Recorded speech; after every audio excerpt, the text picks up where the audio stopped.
Good morning, and very, very welcome, lovely audience. It's a Chatbox business breakfast show. It's Pinch Punch, first of the month. Welcome, December. Not too bad here down in Essex. All well, all well. How are you doing, my friend? Very well, yes. Well, look, there's a few clouds in the sky, but it looks like it's going to be a nice day for a change. First day of December. It's a little bit fresh outside, I will say that. Went for a walk this morning with the dog. And yeah, you still need your scarf on and your woolly hat. But apart from that, I'm having a fantastic week. A little bit of a cold. It's not COVID. It's just a man sniffles. So yeah, all good this end. Thank you very much, my friend. Yeah, lot of that going around. A lot of people feeling slightly unwell. Fortunately, not COVID, probably not flu, but yeah, a lot of people coughing and spluttering. All right, which used to be fine, didn't it? You could cough and splutter, no problem. But now you do it, and people will turn their heads and stare at you, as though you've got something serious going on.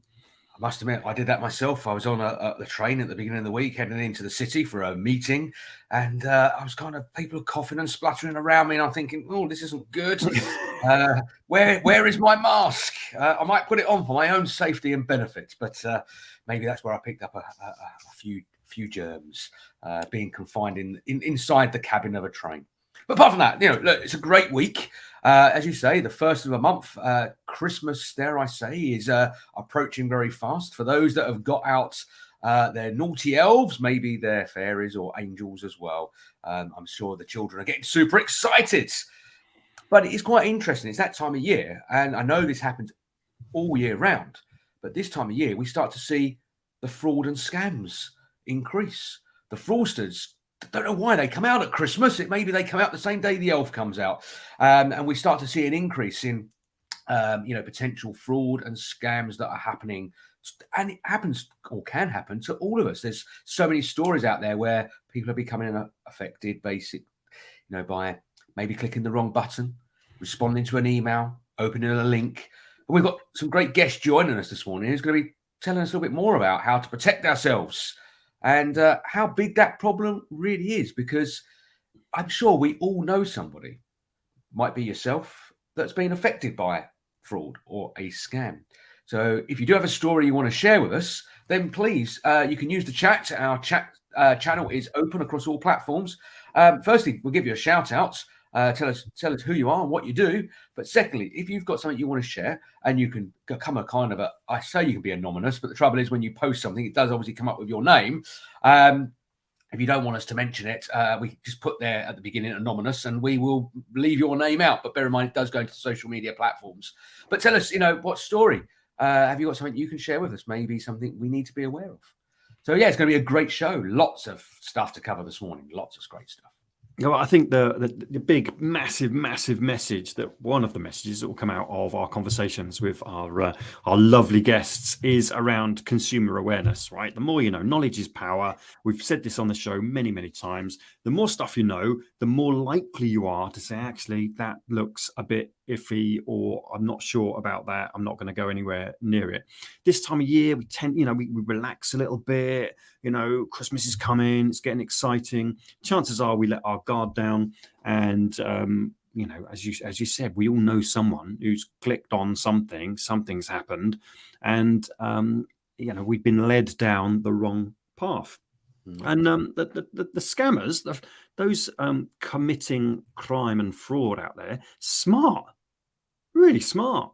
You can tell that just by the scam emails that you get.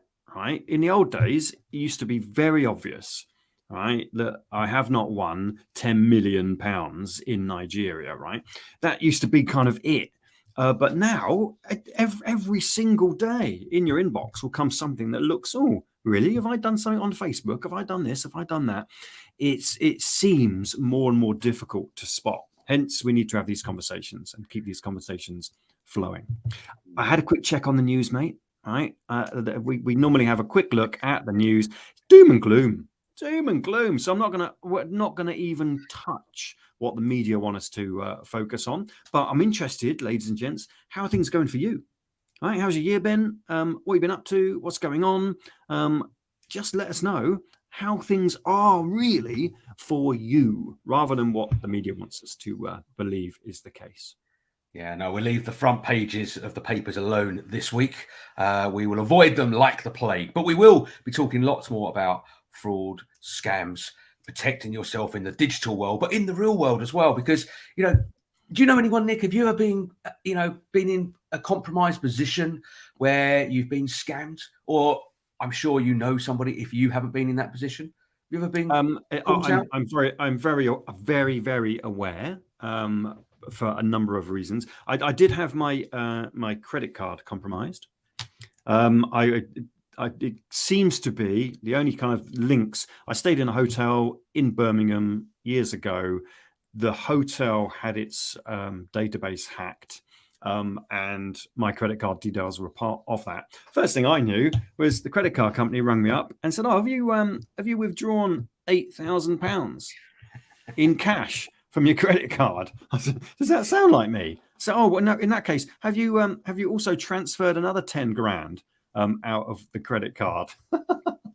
You've No, obviously got a no, very good no. credit rating, Nick. £18,000 worth of credit on a credit card. I mean, Well, oddly enough, the scammer, the person who'd contacted the credit card company, increased my credit limit before they could then take out a load of cash and transfer a load of money.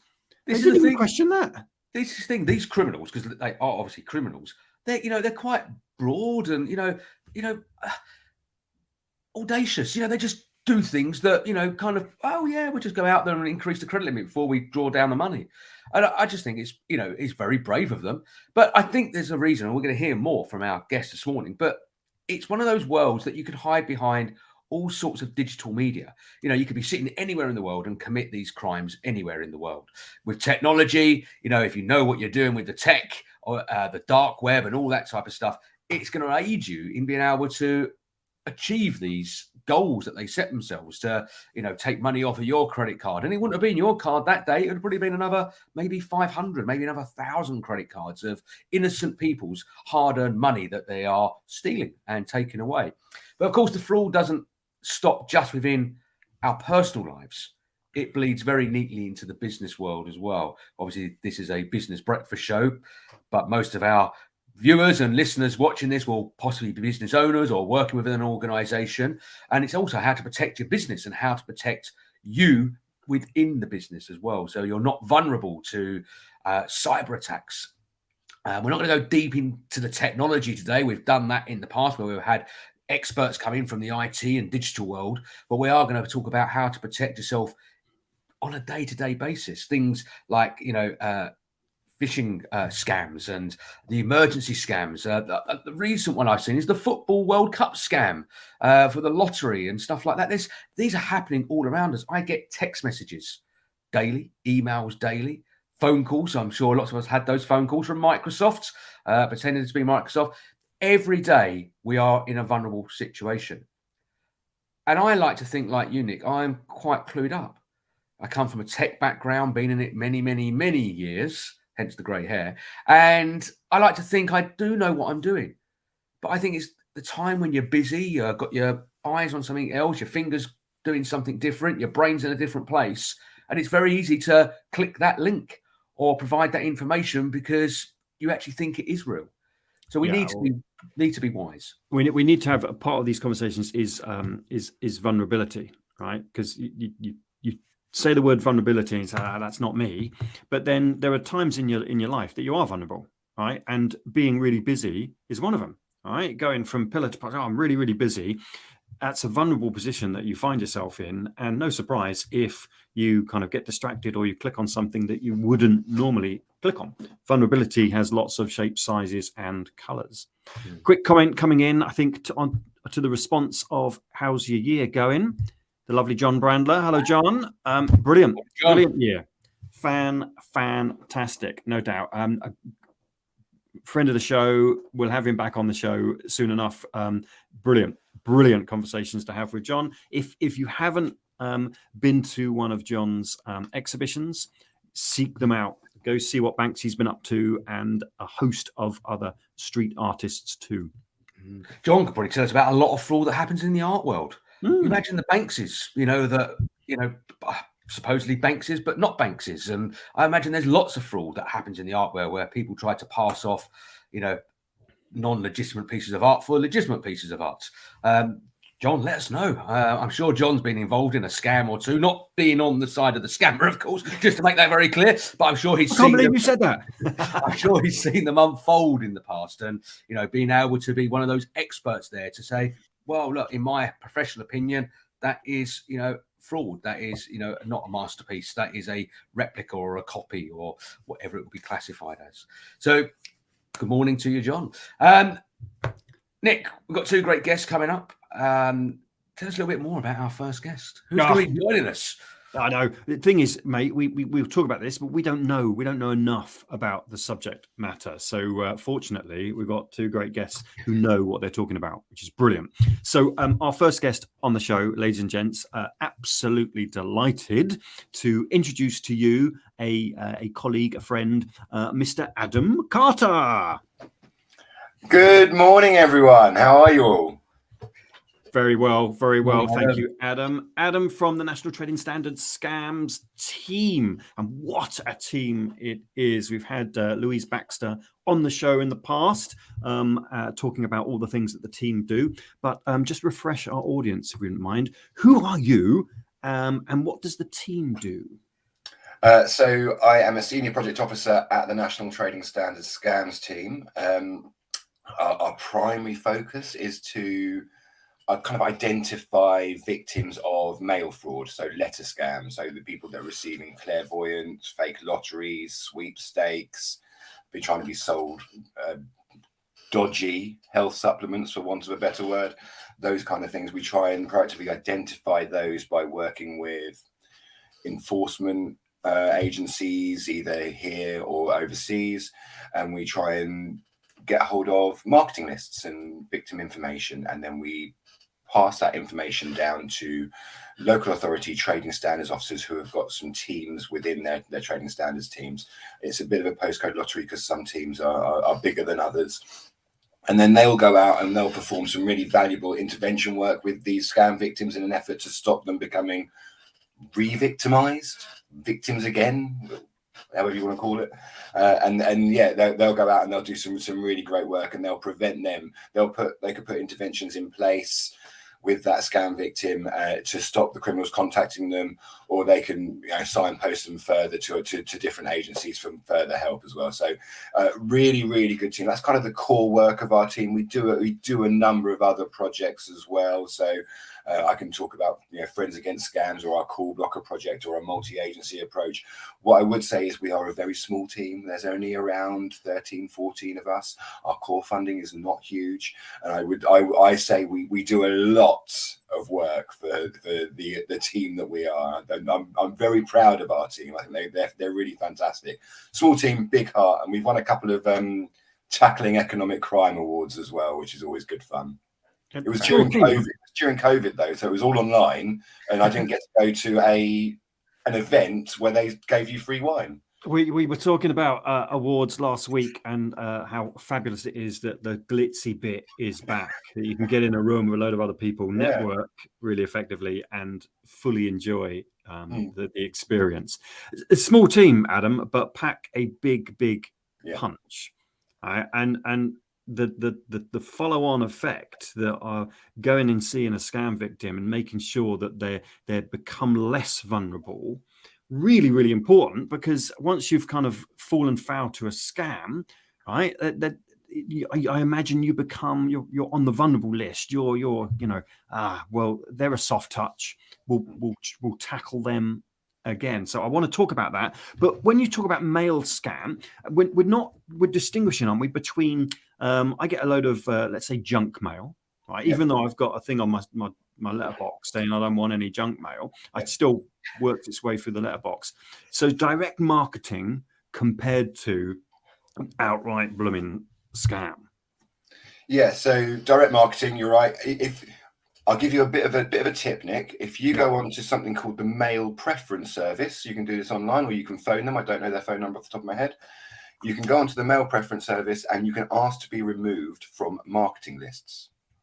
So any legitimate company that's working within the UK or even within Europe, they will have to cleanse their marketing list against that marketing list provided by the mail preference service, and they are not allowed to send marketing letters to those people that are on that list. Now, the criminals, they don't care about that list, because why would they? They're criminals. So the criminals will be sending, like I was saying, those clairvoyant letters promising riches, promising health benefits. All they'll need to do is send £40 admin fee in cash, because it's easier to process, to the criminals, usually overseas. There'll be fake lotteries. So this time of year, so every time a World Cup or an Olympics comes around, there'll be a lottery that's associated with that event. And they'll say, you've won $9 million US. Always seems to be in US dollars. You've won $9 million US. Just get in touch with our claims manager here on this phone number. So once you phone that phone number, you'll then put through to a solicitor or a claims manager or a customs expert. Each time you're being asked to pay an admin fee, or you're being asked for more information, to provide copies of passports, copies of driving licenses, that kind of thing. So in terms of the difference between marketing mail and scam mail, it's quite big. You can get rid of marketing mail. You can sign up to the NPS and get it removed from your system altogether. Scam mail will keep on coming in because they don't care about the legal aspect of it. Yeah, I will say, Nick, putting a sign on your door saying no junk mail is like putting chocolate in front of children and tell them not to eat it. It's almost like, how much more junk mail can I put through Nick's letterbox? I thought it was a good idea, but clearly not. Don't push the red button. Yeah, don't press the red button. It doesn't do anything, really. I mean, you must have a really interesting job. And I mentioned in kind of the lead up before we brought you live onto the show that we are at the beginning of December. And I appreciate, the scammers, the fraudsters, they're there all year round. Of course they are.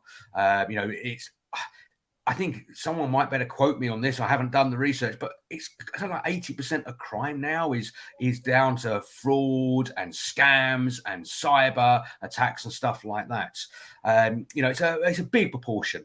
But does the Christmas festive period, do we see an increase? Do we become more vulnerable because we're kind of getting into a happy, jolly mood? Do we kind of let our guard down a little bit because we have that Christmas spirit in us?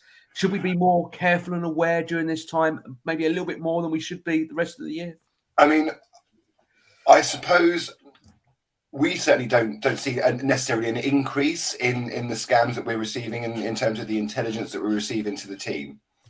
What I would say is what Nick was saying earlier about vulnerability and how we find ourselves in situations where we could become potentially more vulnerable.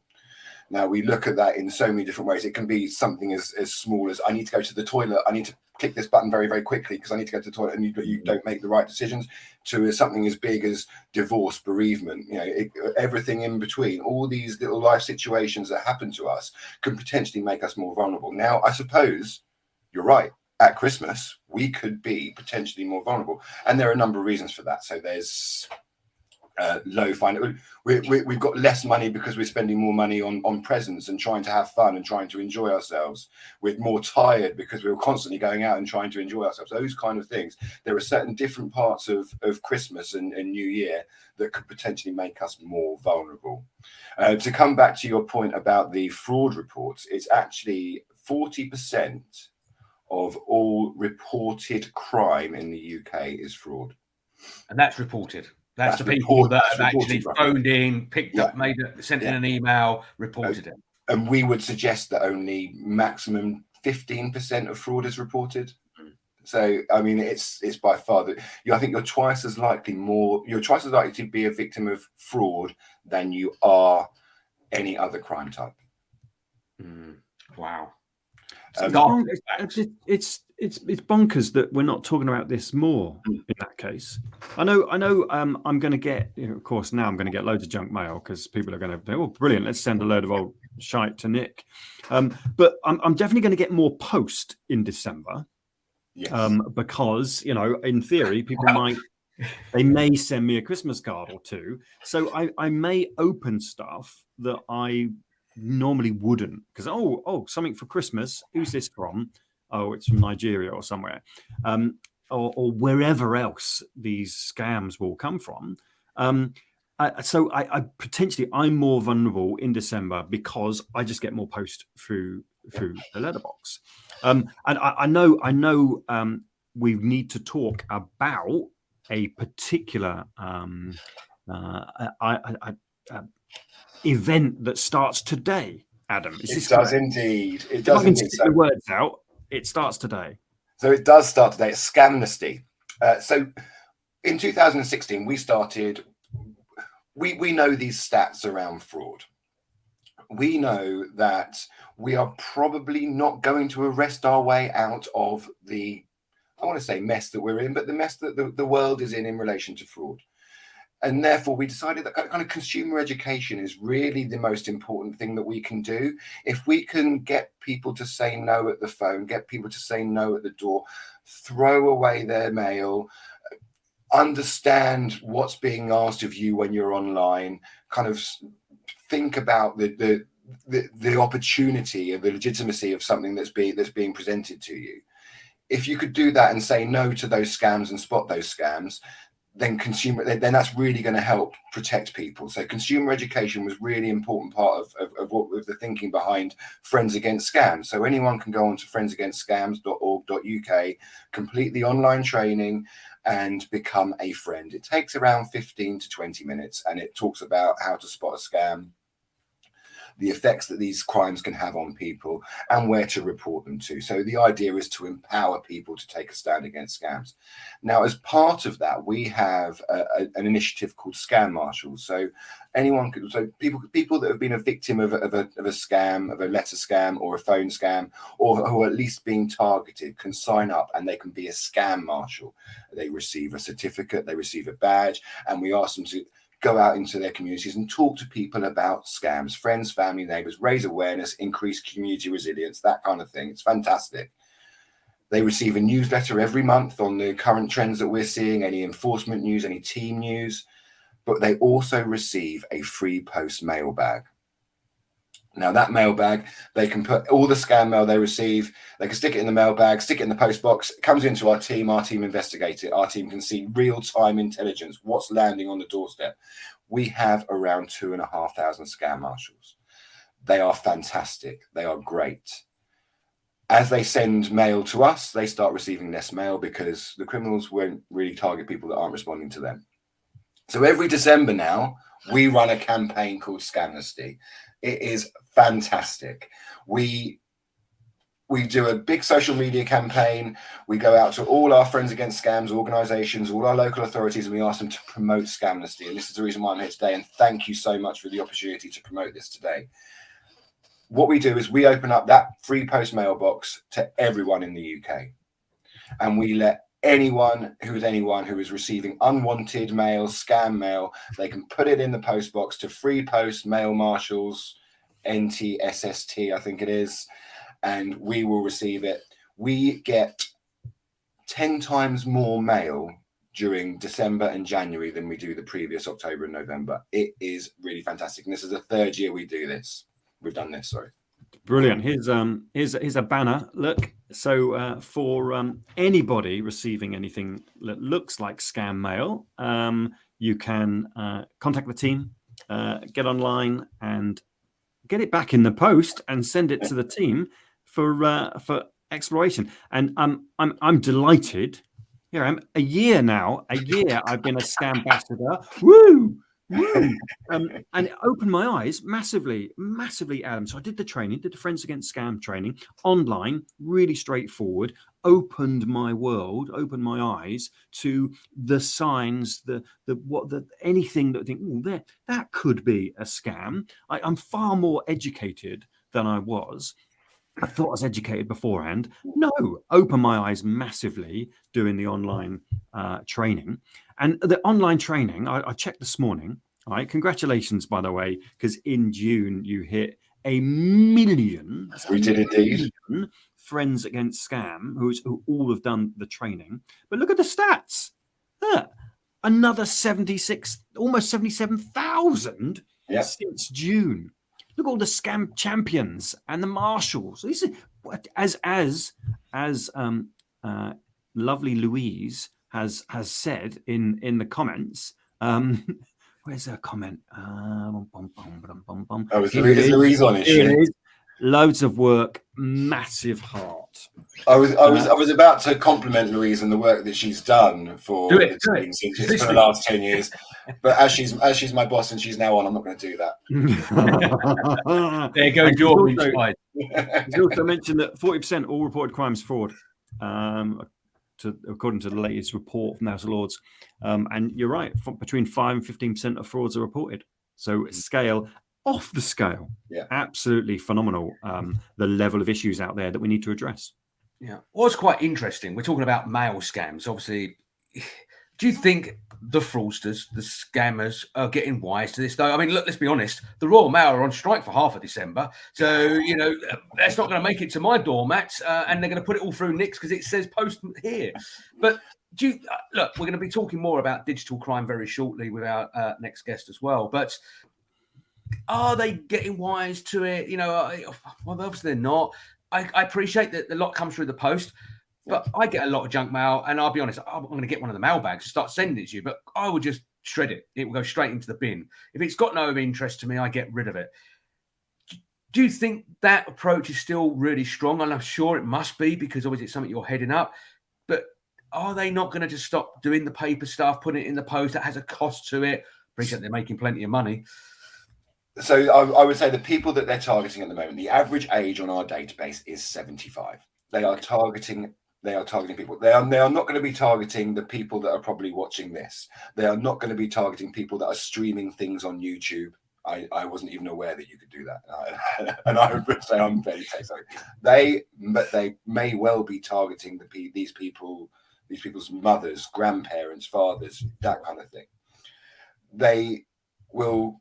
Once they've got their lists, they will refine those lists, and those people that are responding will continually be targeted. It is a vicious cycle until they've lost all their money.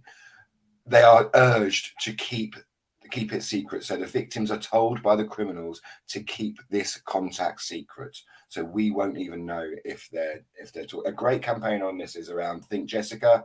So if you go on to Think Jessica, there's a great campaign that started by Marilyn Baldwin, who talks about the relationship between her and her mother, who was a mail scam victim, and she was told to keep it secret. So I don't think the criminals will stop doing this. They will just get better. They will refine their lists and refine their lists. What was I going?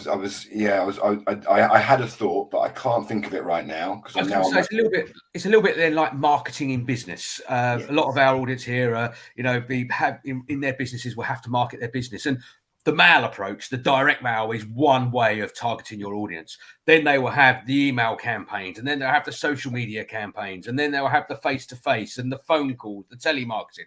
So the mail part is just one element of reaching out to, in their eyes, their clients, isn't it? Their customers, the people that are going to buy what they're offering. So it's no different to business. They are running a business. It's just not a legal business. Yeah, I suppose with Mark, it's about those touch points, isn't it? It's about having enough touch points to confirm that they're legitimate. It's the vulnerability of let's say our parents, our grandparents. If they're not daft, these scammers, are they? So let's specifically target those who we consider to be most vulnerable. What's the best thing, Adam, we can do to cut down on that vulnerability? My mum watches this show, right, and we've talked about scams a lot because she gets inundated with nonsense, right, and she's far more aware now than perhaps she was. So she's more educated, like I am, around what a scam potentially looks like. But what about those people that aren't? What can we do? So Friends Against Scams doesn't just concentrate on mail and telephone fraud. It raises awareness of all different types of fraud. So it will do doorstep and it will do online as well. Friends Against Scams can be done online, but it can also be done by one of our thousands of scam champions at a face-to-face session throughout the country. And you can go onto the website to find out if there's any events planned in your area. that goes so far to raising awareness and preventing people from becoming a victim of fraud and scams. In terms of positive interventions that you can put in place, if you're receiving scam telephone calls, then you can put in a call blocker, and that will filter out the scam and nuisance calls. You can sign yourself up to the mail preference service. You can sign up as a scam marshal, return the mail to us and we can investigate it, or you can simply throw the mail away. You can put a doorstep sticker on to deter criminals from targeting you as a rogue trader, or you can put potentially some dummy cameras or some actual cameras. A Ring video doorbell goes a long way to deterring criminals. And antivirus software, if you're online, antivirus software, strong passwords, multi-factor authentication, those kind of things go a really long way to protecting you and your personal information. I think that's probably about it. That's a huge list, right? That's. I asked the question, and you certainly did, and you got an answer. And Louise is back, and she's absolutely right. That if we're talking about marketing, we do need to redress the language that we're using, right?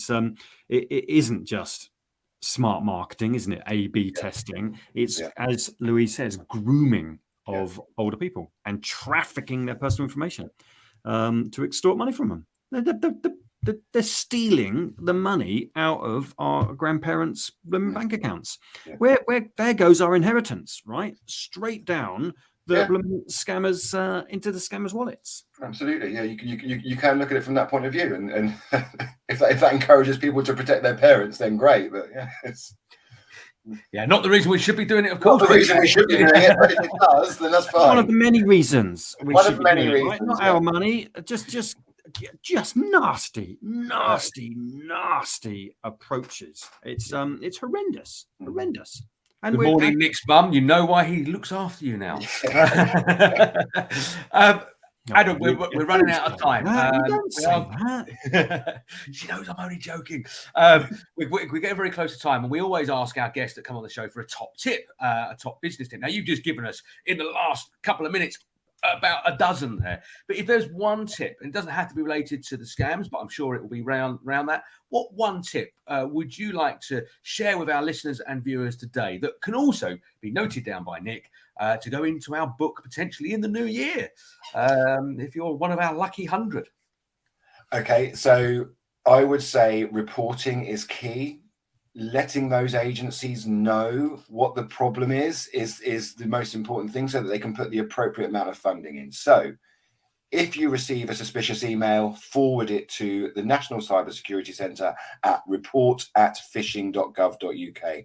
If you receive a suspicious text message, forward it to 7726. And do the Friends Against Scams training. Yeah, there's the website again, friendsagainstscams.org.uk. You can go there, find out more information, sign up, get the education, get your badge as well, and your mail bag coming through, and then you can get all that mail together. That doesn't include Christmas cards from people you don't like. You just want the actual scam letters and stuff like that.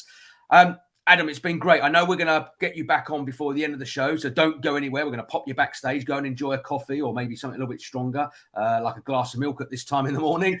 Adam, it's been great having you on here, and we'll see you again very soon. Thank you very much. Thank you. Thanks, Adam. Wow, loads of tips there, Nick. Loads. Brilliant. And I when we talk about the sort of language that we misuse, Louise has brought up another point. It's not vulnerability is very subjective. Okay, it's not a label that we potentially should be using. It's just different situations for different people, right?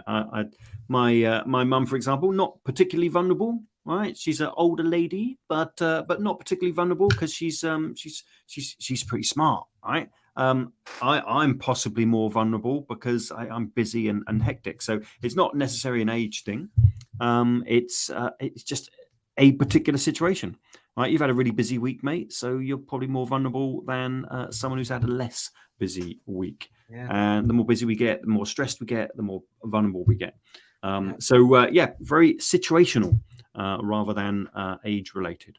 Yeah, and I know people, and I've been so close as well, where I like to think I'm quite well educated in the respect I can look at an email and I'm pretty good at knowing if that's a scam email. But from times I've looked at them and I'm thinking, is it? Is it not? I run the mouse around over the links to see where they hyperlink off to. And I think, maybe that is genuine. But I don't then use the email. I will actually log in via the website directly and see if I get the same notification card. So you do have to be careful. They are getting good. As you say, the days of getting an email come through that says, professor or doctor, and it's not even millions now, is it? If you notice those emails that do come through from potentially like the countries like Nigeria, they're offering you now they're up to billions. They've had to increase because of inflation. They've had to increase the amount they're offering to you to get you to sign up. But I think we know that generally they're all it's too much. I think the way people are getting caught these days, it's the small amounts. HMRC, you've got a tax rebate of £100 or some, it's the small things now that people don't think, well, that's not a scammer because it's not big money. And I think it's really easy now when you're under pressure because you're busy running around to click the link and give the details that they're asking for because you do believe it's genuine. Yeah, it's it's getting more difficult. Well, it's more difficult to spot, or the scammers are just getting smarter. They're learning, continually learning from the processes. So yeah, we need to keep talking about this subject and sharing information. Let's not be frightened of it. Let's keep talking about it. Yeah, absolutely. We're going to take a quick ad break, and once we come back, we are going to bring our next guest on the show, and we're going to find out more about to protect ourselves in the real world and the digital world as well. We're back straight after this.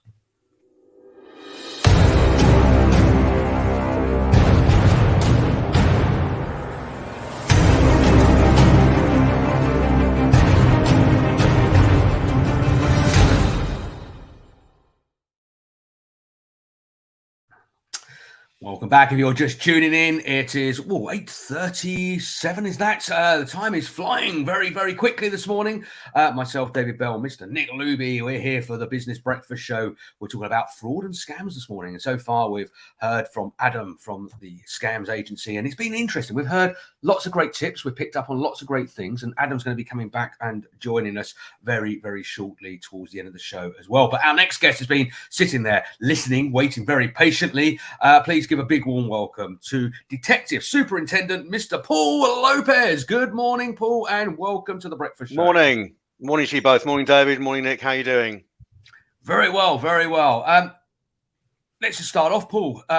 You're a detective. That signifies you're in the police. So tell us a little bit about what it is that you do. And we are going to come on to many other things that you're involved with as well. But just give us a little bit more about Paul and what it is that you actually get up to on a day-to-day basis. Okay. So you're right. So I'm a police officer. I've been a police officer for over 29 years now. Served with Essex Police for most of my service. And about 3 or 4 years ago, I moved into the cyber world, cyber investigation. And in May of last year, I helped set up the Eastern Cyber Resilience Centre, which is a police company which has been set up to effectively raise awareness of the ongoing fraud and cyber threats that businesses face, and to help them make them aware of their own vulnerabilities online as well. So it's an unusual thing to be part of as a cop. I'm a director of a limited company, but really successful. We've got almost 1,000 members now across the 7 forces or the 7 counties of the Eastern region, and we're doing what we can do to help businesses operate more safely online. It must be fascinating, Paul, because this is an industry that isn't standing still, is it? That it's so many advances. So every business owner that you speak to, and if you ask the question, are you concerned about cybercrime? The answer is most definitely going to be, oh yeah, of course I am. And Sure. to varying degrees. It must be quite a shift, though, from years of being in the police. I think right now I'm a specialist in this cyber area. What was the thing that drove you in that direction? I think I was looking for a new challenge, really. From a personal perspective, I'd worked predominantly in investigations. So I'd worked in homicides and covert policing for about 12 or 13 years. At a number of different ranks as sergeant, inspector, chief inspector. And it is really, I'm not going to make any bones about it. It is full on sexy policing. I love that area of policing. It's really interesting. You get to play with all the toys. And you lock up some really nasty, horrible people as well. So it's a very, very satisfying place in which to work. And one of my friends who's now an assistant chief constable, he called me up out of the blue one day and said, Paul, we've got some vacancies on the regional cybercrime unit. Do you fancy coming along and having a look? And I came along and met the team up at Stevenage, where they were based in Hertfordshire. And again, I thought I'd seen everything there was to see in policing. And then it opened up a whole new, quite scary world, actually, but a whole new world. And again, a new challenge. And I've worked on investigations, the like of which I'd never thought I'd work on. Yeah, it's been an amazing experience. But the shift to the Cyber Resilience Centre is, again, it's a great challenge and a very different way of working. To it's effectively it's crime prevention for businesses. That's what we do. But it's hugely important, and I think as Adam mentioned earlier on, we can't arrest our way out of this. A huge percentage of the crime that's reported to police is fraud and cyber. About 1% of the budget that the police use to combat it is there's a real disconnect between the two. And I thought, this is maybe not the place to do it, but I'll just mention it very quickly. About the ethical dilemma that the police faces when it comes to fraud. I think it's fair to say that there's a lot of really nasty crimes out there. We know what they are, like modern slavery, human trafficking, sexual offences, assaults, and domestic violence, of course. And they're seen by policing and by the public, I suppose, as a really high harm crimes, and ones that deserve a lot of attention from the police, and we understand that. But I think that having worked in this area now of sort of crime prevention within the fraud and cyber world, I think in policing, and something I'm trying to work on to re-educate my senior colleagues, is that there's a real lack of understanding of the impact of fraud on people, and businesses can go under. They can people can lose their jobs. We hear of suicides and depression and mental health issues. There's some real issues there that perhaps aren't fully understood. And I think there's a huge amount of hidden harm that sits behind fraud and cybercrime, which we'll need to address in the months and years going forward. But that's for the grown-ups to sort out rather than myself. But it's something I'm trying to educate sort of senior colleagues about as well. Yeah, but it's these fraud, it's these scams, it's this cyber world that is feeding the other areas of crime as well.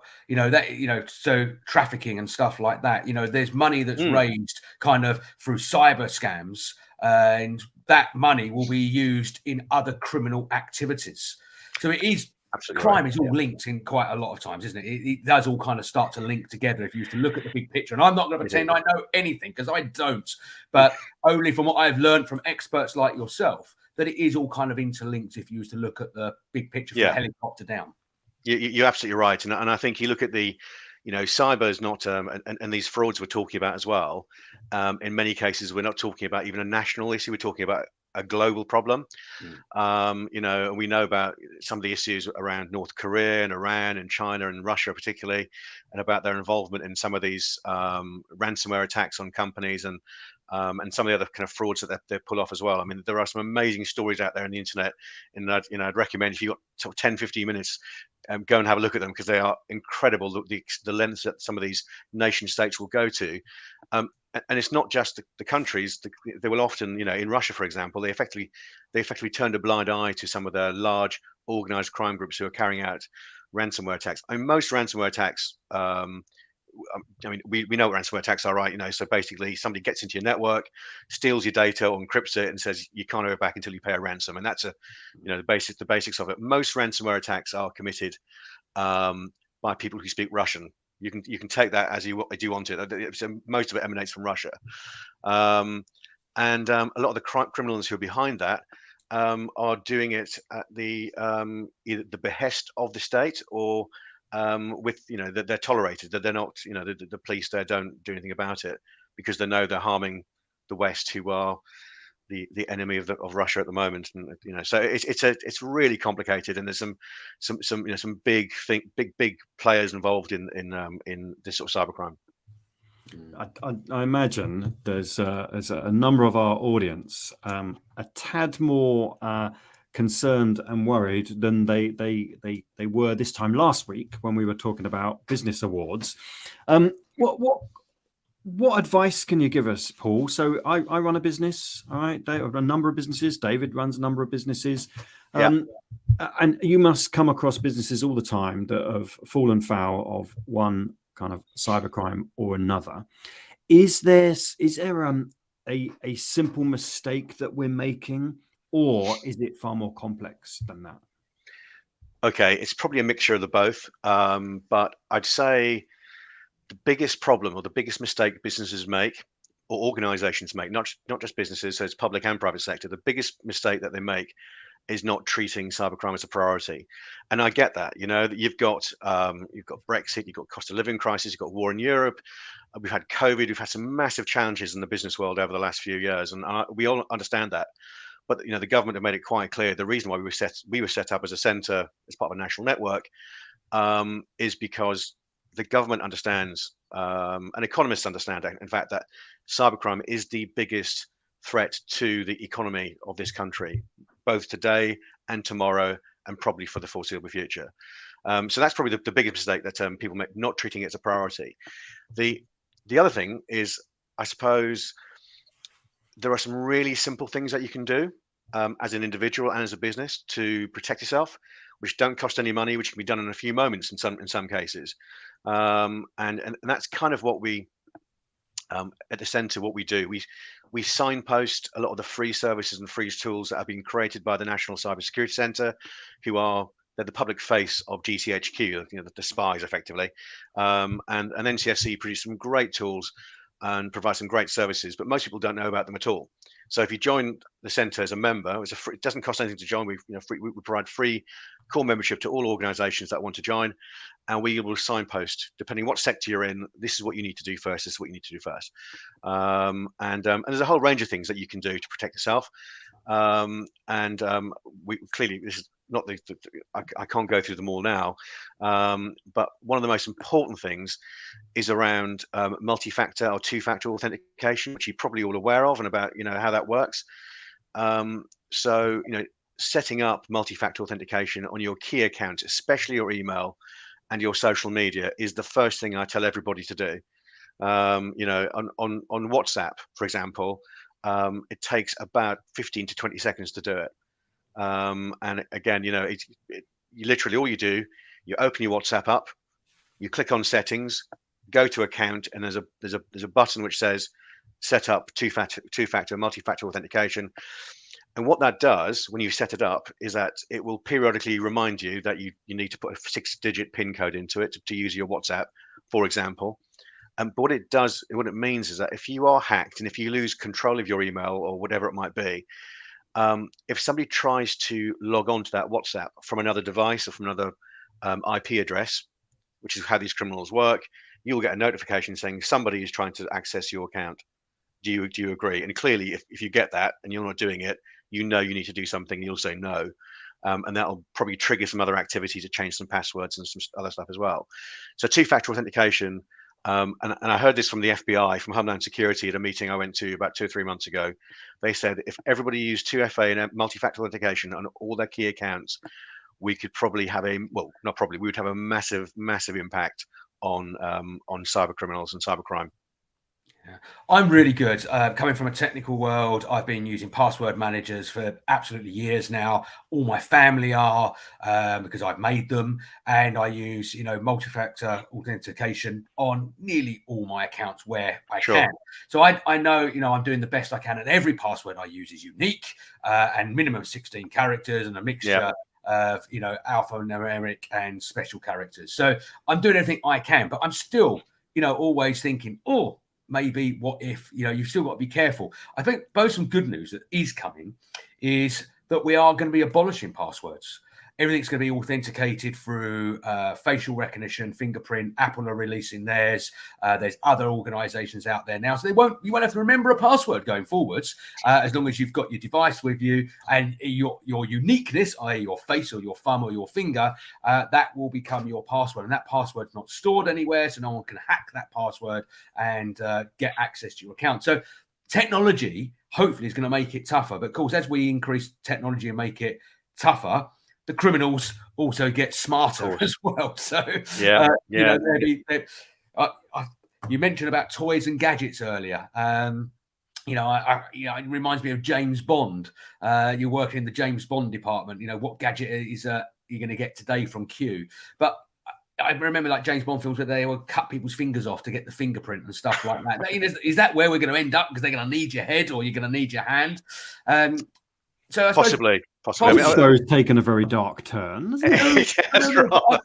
I'm just saying that security is an absolute importance, and we've got to protect ourselves. And passwords, complex passwords and stuff like that is an absolute need. But technology is going to make it simpler for us, but hopefully make it tougher for our criminals as well. How big is this problem, Paul? How big in your world? I used a stat earlier of 80%. I don't know if that was accurate or it was a bit more of a finger. Yeah, no.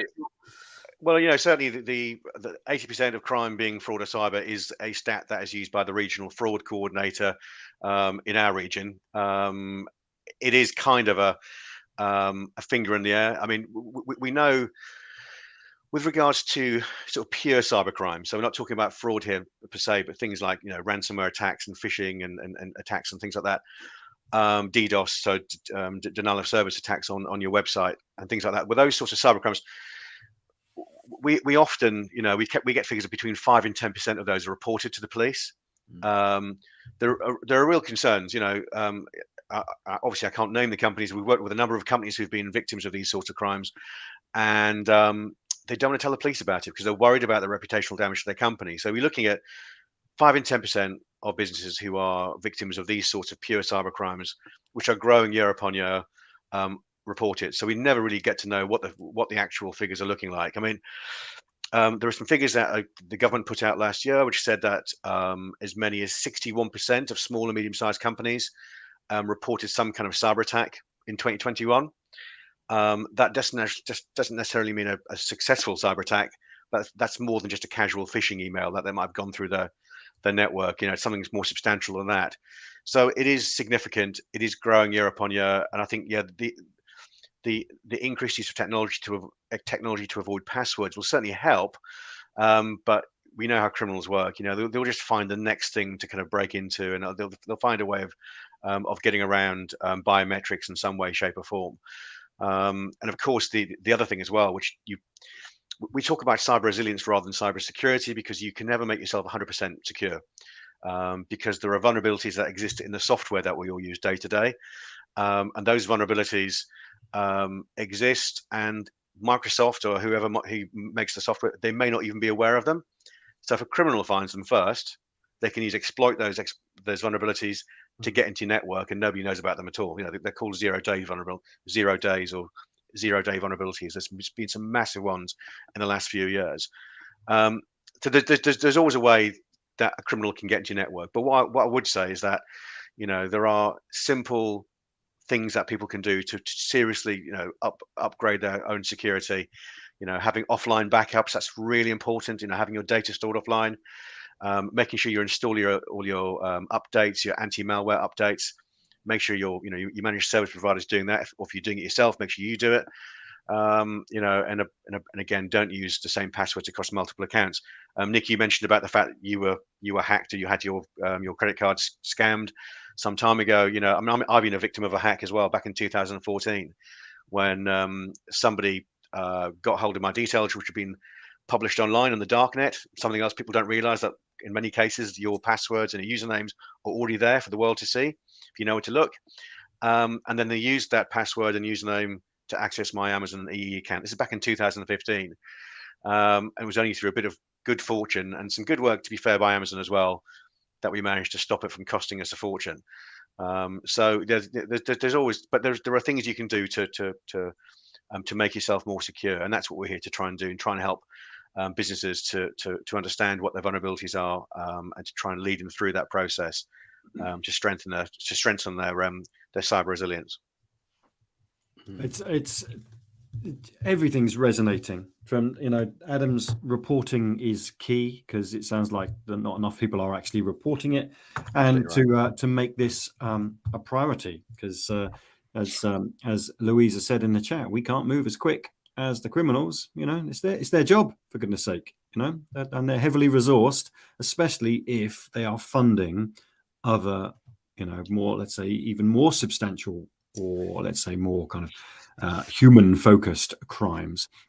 Horrendous environment, it seems. We're trying to just get the job done, right? We're going to work, but we're kind of hindered by this world that seems to be far more complex than it ever was.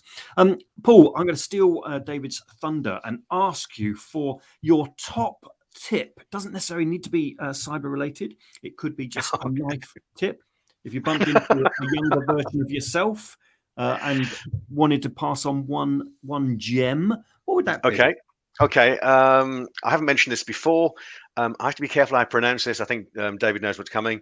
There's a website out there that is used globally by law enforcement to demonstrate to people, individuals and businesses, as to whether or not their email addresses or their and their passwords have already been hacked and are already published online.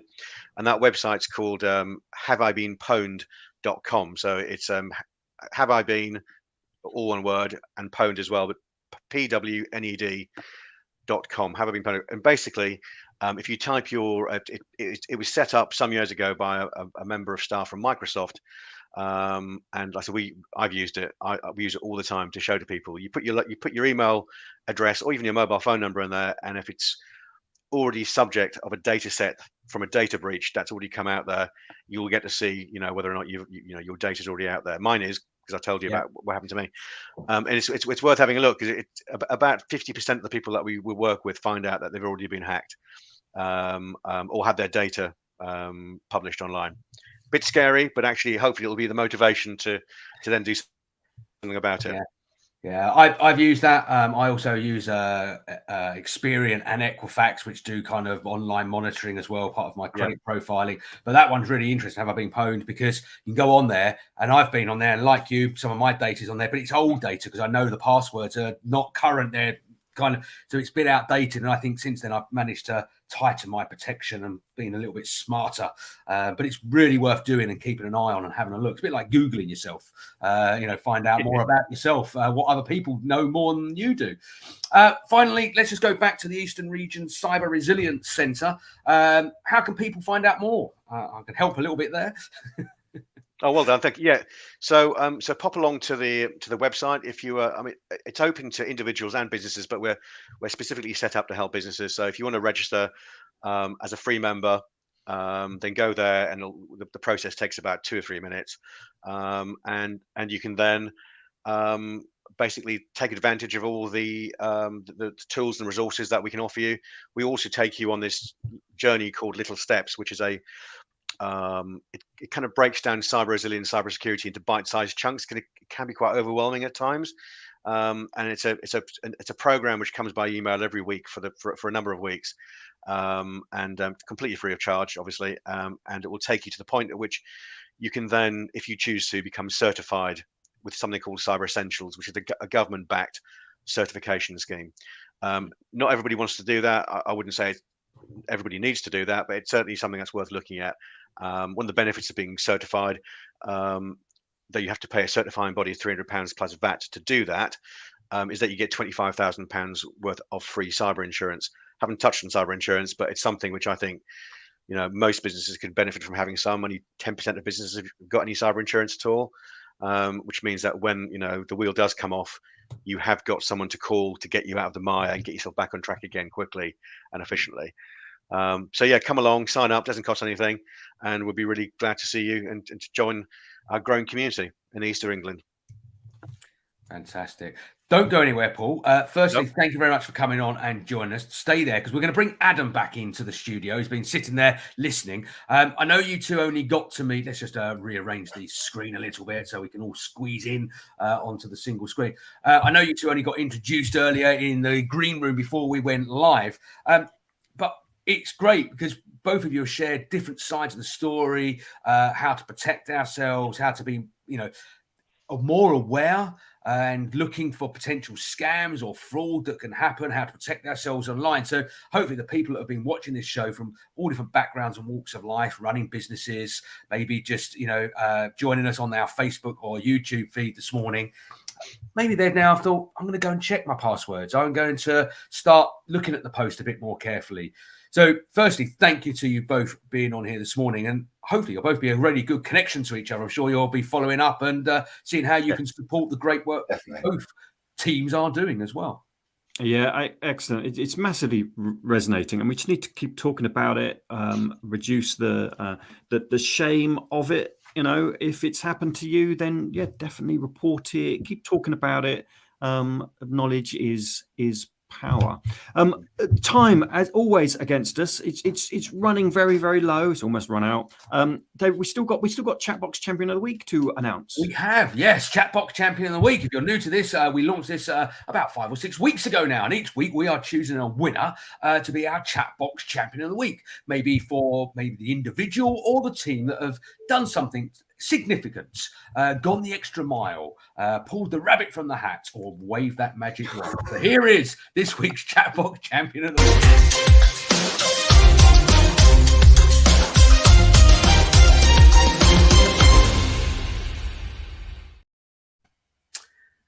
Nick, are you ready for this? Shall we reveal this week's Chatbox Champion? It is...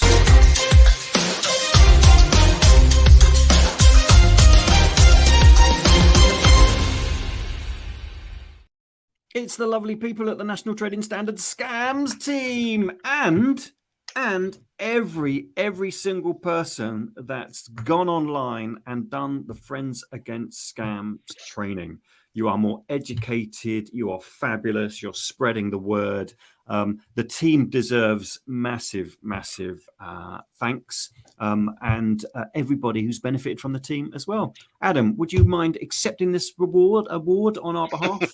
Absolutely, thank you very much. I'll have a glass of prosecco after today. And a huge thank you to everyone who's been able to help us get to that 1 million target. So that's all our partners, all our local authorities who have gone out and given these sessions, given these awareness sessions to people that really need them.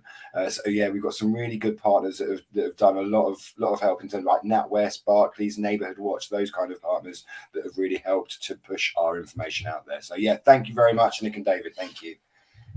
Brilliant. Well, that's all we've got time for this week. It's been a whirlwind of a show. Great tips, lots of information to share. We're back this time next week, 8 o'clock next Thursday morning. Do tune in. Until then, it's bye-bye from me. Cheerio! See you soon. Thanks a lot. Bye-bye. Thank you.